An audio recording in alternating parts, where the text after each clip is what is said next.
From the studios of the Mayo Clinic News Network, this is Mayo Clinic Radio, exploring the latest developments in health and medicine and what they mean to you. Welcome, everyone, to Mayo Clinic Radio. I'm Dr. Tom Shives. And I'm Tracy McCray. Scoliosis is a sideways curvature of the spine that occurs most often during the growth spurt just before puberty. It affects about 3% of adolescents. Most cases of scoliosis are mild, but some spine deformities continue to get more severe as children grow and may require bracing or surgery to correct the curve. On today's program, we'll learn more about scoliosis and a new treatment option from a Mayo Clinic expert. Also on the program, adult eating disorders. And a career retrospective with a longtime Mayo Clinic obstetrician gynecologist. All that, along with a Health Minute from Vivian Williams, right after this. Welcome back to Mayo Clinic Radio. I'm Dr. Tom Shives. And I'm Tracy McCray. Scoliosis, it's an abnormal sideways curvature of the spine. And if you have a child with scoliosis, the curve is moderately large. Traditional treatments have been either bracing or, if the curve progresses too much, surgery. And the most common type of scoliosis surgery is called spinal fusion. Surgeons connect two or more of the bones of the spine, the vertebrae, together so that they can't move. And that does straighten the spine, but it has some lifelong consequences in addition to limiting the motion of the spine. I'm not a surgeon, but it doesn't sound good. No, it isn't one you want to have. Right. Now, for some patients, there's an alternative to fusing the spine for severe scoliosis. It's called a tether implant. And joining us in studio to talk about scoliosis and the new procedure is Mayo Clinic orthopedic surgeon Dr. Todd Milbrandt. Welcome to the program. Thanks for the invitation. I really appreciate being able to talk about this and any other pediatric issue for us in orthopedics. So tell our audience, you haven't been at the Mayo Clinic forever. You came from somewhere else and were recruited here, so that's how good he is. Right. Well, I'm a in a foreign land. I started here 5 years ago. Before that, I worked at the Shriners Hospital in Lexington, Kentucky for about 10 years. So lots of great things about both places, but I appreciate being able to work here. My family has settled here, so it's been a good fit for us. If your wife is happy here, you got to be. Yeah, exactly.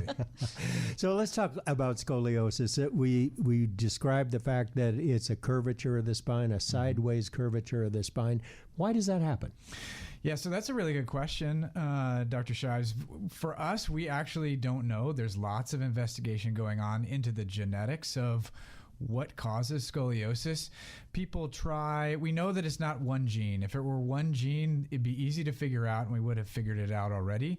More than likely, it is a complex sets of genes, and maybe even different types of those complex genes within different racial types may have some influence on why scoliosis occurs.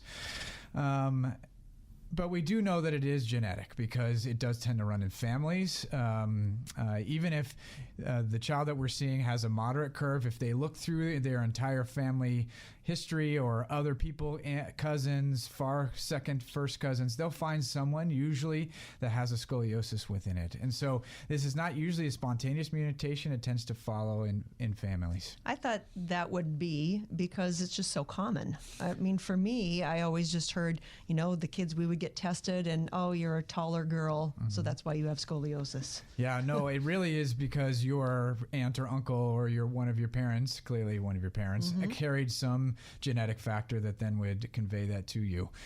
We did a good job in the 60s, 70s, and 80s of doing screening. And then in the kind of the mid 90s, early 2000s, the cost of those screening procedures was kind of weighed against the benefit. And unfortunately for us in pediatric orthopedics, that meant that the school nurse is no longer a part of the school systems. And so now our universal screening that happened pretty much all the way across the United States does not really happen anymore. So we rely more on our primary care physicians to try and do that. But it's not the same as lining everybody up in a gym and having the school nurse look at their back for scoliosis. And so I think we don't do that anymore. No. Good old days, Tom. Yeah. Now, there are some patients who have scoliosis that can be caused by something else, a birth defect, correct? Or That's you right. can have it with muscular dystrophy or cerebral palsy, but that's unusual. That's correct. What we were talking about is what the category of, if you look it up on the internet, called idiopathic scoliosis. Meaning we don't know. We don't know. And but there are specific reasons why some people get them. Those that you mentioned. Plus, there could be abnormalities within the bones themselves. Some people are born with, instead of blocks for their vertebra, they're born with triangles and blocks for their vertebra. In addition, they could potentially have something wrong with their spinal cord itself. These are of the grand majority. Those are in the 1% to 2% of the kids who have scoliosis. The grand majority of these kids have what we would call idiopathic scoliosis. The school nurse made me believe what I mentioned earlier, that it's more likely females than males that have this. Is that true? That is true. It's usually 7 to 1, females to male. And so, our scoliosis clinics that we take care of really are full of teenage girls. And so that's who we really care for. Although boys can get it, sometimes the boys are, if you look at their results, they are stiffer to brace, meaning they are tougher to brace, and also their surgery is a little bit less corrective and a little bit more, we lose a little bit more blood. So they are a different entity altogether. And are taller children more likely to get it than shorter children? I'm not so sure that I know of an association between tall or short. Okay. At all. All right, no more school nurses to check these kids. So every parent out there who is listening or watching should check their child. That's right. And what are they looking for? So the easiest way to do it is look at them in a bathing suit. You look for their shoulder asymmetry. So when you stand and you look at their back, you say, is one shoulder very much higher than the other shoulder? That's one sign. The other sign could be, if you ask them to bend over, you can look for a prominence within their ribs, meaning they look like they have a rib hump compared to the other side. It's very hard really to look at the back of a child and trace out if they have scoliosis or a curvature that way. So instead, what we do is we look at the three-dimensional twist that also occurs at the same time with scoliosis. Do children grow out of scoliosis? No. So once they have it, that will be the curve they will have forever. There are some kids who will take an x-ray and they lean one way and it's a little bit sagged, and then you take an x-ray 6 months later because you're worried about a scoliosis, and then they're straight.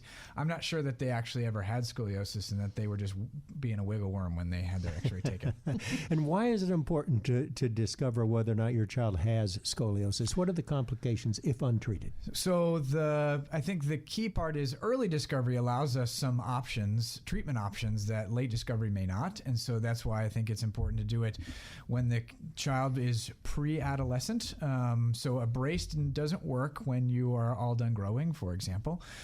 This tether surgery, which we will talk about, again, does not really work unless the child has growth remaining.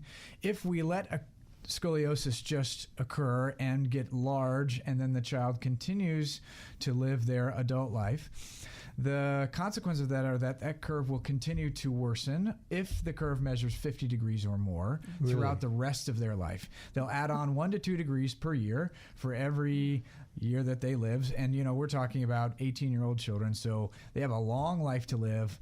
And because of that, a large amount of progression could be possible. And so what is the consequence of that? Well, once the curves get in the 100-degree range, then you can start to see cardio and pulmonary issues with that.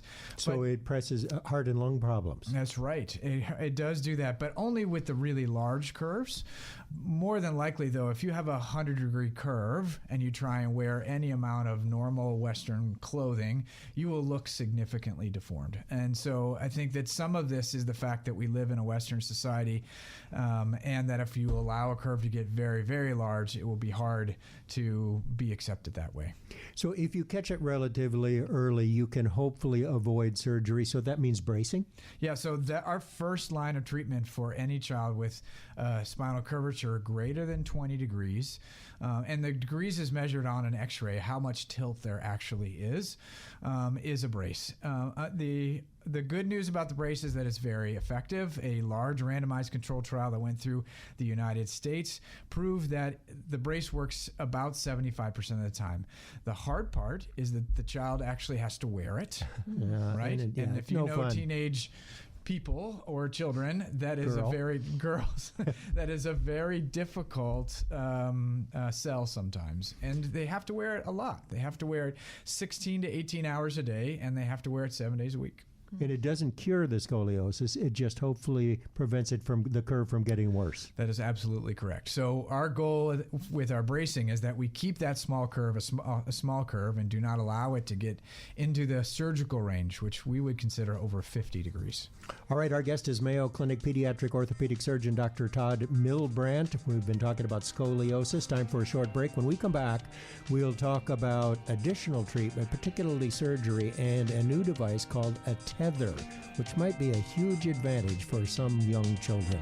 You're listening to Mayo Clinic Radio on the Mayo Clinic News Network.